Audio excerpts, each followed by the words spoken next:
Any further updates on David McGoldrick and his thigh injury? No.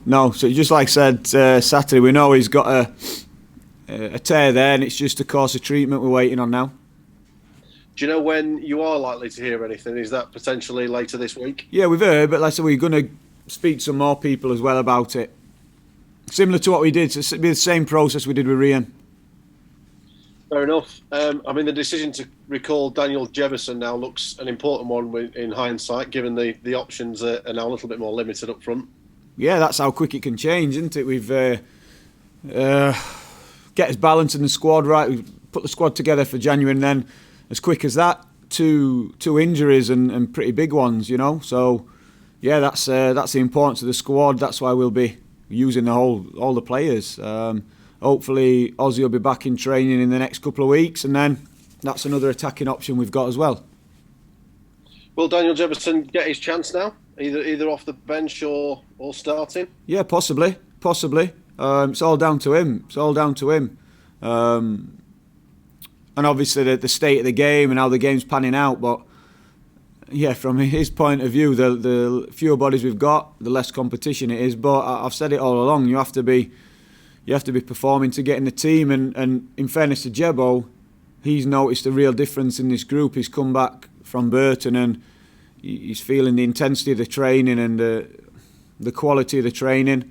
And this is another reason why it'd be very good for him. It'd be really good for him to come back into this group. A couple of others, Stevens, Norrington, Davis. Are they both kind of just in contention but not involved? Say that again. So you probably say Ender and Reese. Is that what you said? Ender and Reese, yeah. Yeah. Reese. Ender's still injured, so Ender's calf injury is keeping him out longer than we thought. So we just got to be patient with him. He's going through the usual rehab process, but he's not close to return. And Reese Norrington Davis, was he just not involved at the weekend? Yeah, just not involved. He's fine. He's fit. Okay. Some thoughts on Huddersfield then, on reflection. I suppose it's vital if you don't win a game that you come out of it with a point and a clean sheet.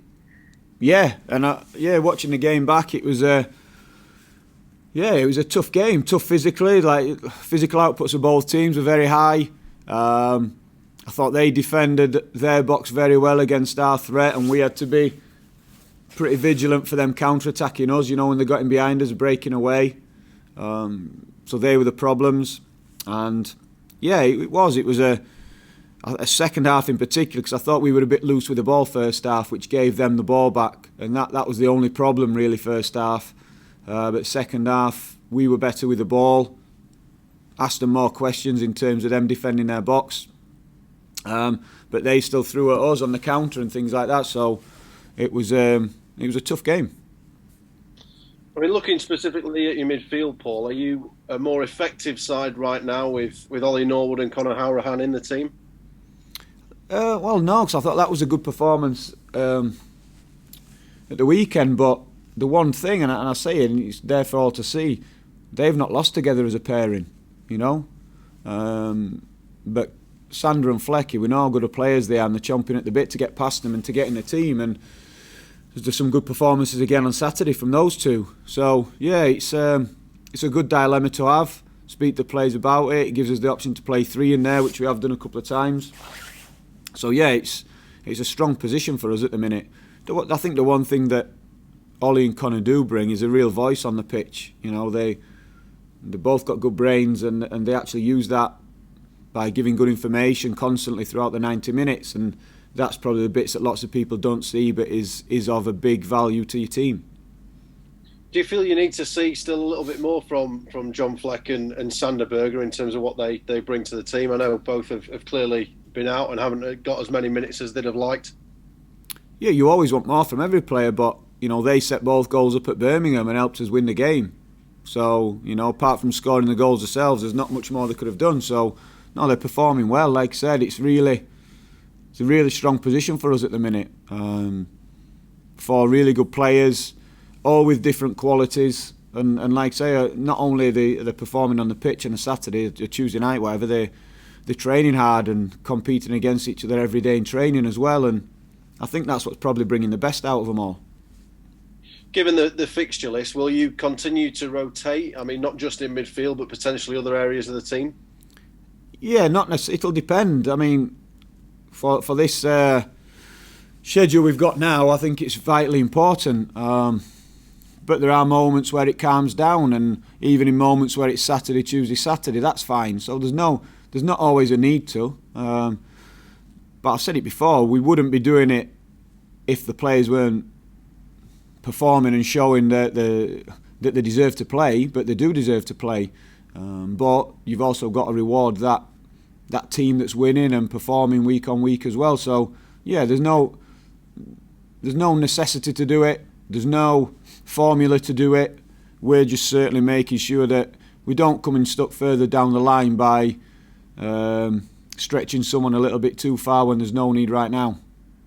I was going to ask about Jack Robinson as well. I mean, he's had some tough moments this season, but how impressed have you been with him in recent weeks?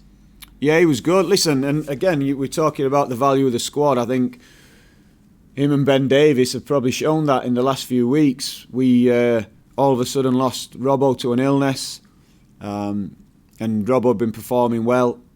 Dave had to step up, and we honestly didn't think we'd get 90 minutes out of him from, again, he'd just recovered from having COVID, and he put in a strong performance at Birmingham and really stepped up for the team there. Obviously he suffered then off the back of that, doing his part, and then Robbo's come back, got in and put in some more good performances. So that, when we're talking about the value of the squad, that's really, really important. And you know, if they weren't all training to that level, applying themselves to that level, then we wouldn't be getting the benefits and we wouldn't be getting the results. So I think that's a great example. I mean, from your perspective, this will be exactly what you want to see, isn't it? Players fighting for the places, giving you tough decisions, particularly with, you know, the extra defensive cover that you brought in January as well. Yeah, of course it is. That's exactly what you want. And like I said, if results continue, and the easy thing on Saturday would be to have played the same team. You know, it's easy, no questions asked. But I think for the good of the group, for the good of the team, and for good of the team going forward with not only this schedule right now, but going forward, we want all these players fit and healthy. We want all these players showing what we've just mentioned in Davo and Robbo, fit and fighting and ready to go. So I think it was the correct decision. And like I said, there's no magic formula to it. You've just got to try and make good decisions at the right time. How vital are these next few weeks going to be for the playoff bid, Paul, with 5 out of the next 6 at home? Yeah, I think all of them are. Listen, we've had 3. We've only had 3 of the first 10 we've only had at home, or 3. We've not had many at home, have we? And we've won them 2-0.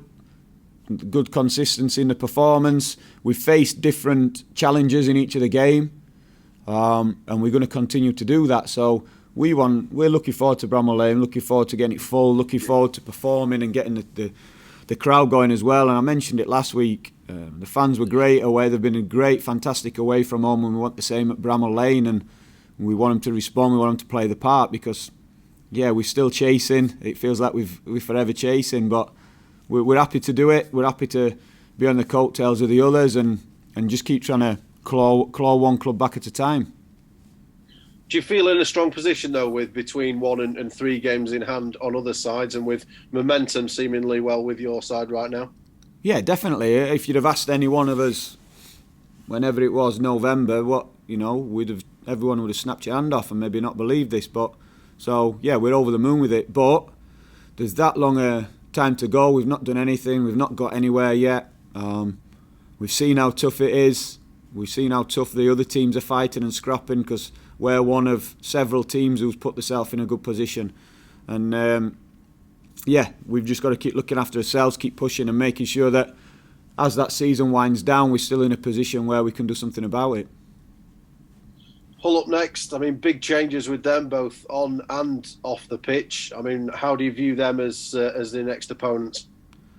Yeah, it has been change. It's been upheaval for, when the club was going well and Grant was going well. They responded really well to the new manager, and then I know they've had a couple of dodgy results since, but the performances are still there. We can see that they're still a very dangerous side, and we know that they'll have a game plan to come and hurt us at Bramall Lane. They'll be coming for the win, whether that's to sit back and counter, whether that's to be on the front foot. the commit bodies to try and score goals. We've seen that in all the performances, so we have to be wary of that. But I'll say the same as in the other games. We focus a lot on ourselves, we focus a lot on our performance and the way we approach a game, and I think that's just as important for this one. Whilst we'll prepare for them, we'll prepare for Hull, we'll prepare for what we think they'll throw at us, I think it's more important that we focus on ourselves and our level of performance, what we think is good enough to beat them. As a fellow boss, did you feel for Grant McCann and his situation? Clearly got them promoted and was seemingly doing a good job, but new owners and new direction, and suddenly he's out of work. Yeah, Grant's a mate of mine. Obviously, we played together at Barnsley, kept in touch, speak regular. So yeah, of course I felt for him, and no one has to talk to me about changing ownerships. I've experienced it a couple of times, and yeah, he totally changes the dynamic and the atmosphere of a football club. And one of those things, it's when it's your club, you can do what you want, and the owner's come in and wants to put his own stamp on it. Already had the manager lined up who he wanted to bring in, and yeah, it is unfair on Grant, but as a manager that these things happen, and Grant will be fine. He'll be, if he wants to, he'll be back in work soon enough. He'd done a fantastic job there, obviously, suffered the relegation, built the team back up, got the promotion, playing some fantastic football, and then I thought weathered another storm when the players and the young team settled down, got through a difficult period and started producing some good performances. So I think what he has done is lay a good foundation for this new regime at Hull, and because of the work that Grant did, I think that's why I'm talking about what a tough game it's going to be. Did you get in touch with him after the news came out and just lend a friendly ear or what have you? Yeah, that's it. Just he'll be back. It's important now to spend time with his family and unwind and get ready for the next challenge. Do you feel like they're still a bit of an unknown quantity under Shota Arveladze while things start to settle down? Yeah, he's going to want to put his own stamp on. I know he's come out and spoke about playing a 4-3-3 and that's his preferred formation. But, I think Saturday was the first time they went to it. So, again, it is a little bit unknown. He's going to be looking at his players, giving players a chance who's impressing in training. So once again, we're very similar to when we were preparing for West Bromwich Albion. We know what they could possibly do, but the manager's fresh into the job. He'll be wanting to look and try and put his stamp on things. So we have to be prepared, as I said, for all eventualities, whatever team goes out there. But we're at home. We know how we want to play, and we have to just try and whatever's in front of us produce our performance and one that we're happy with.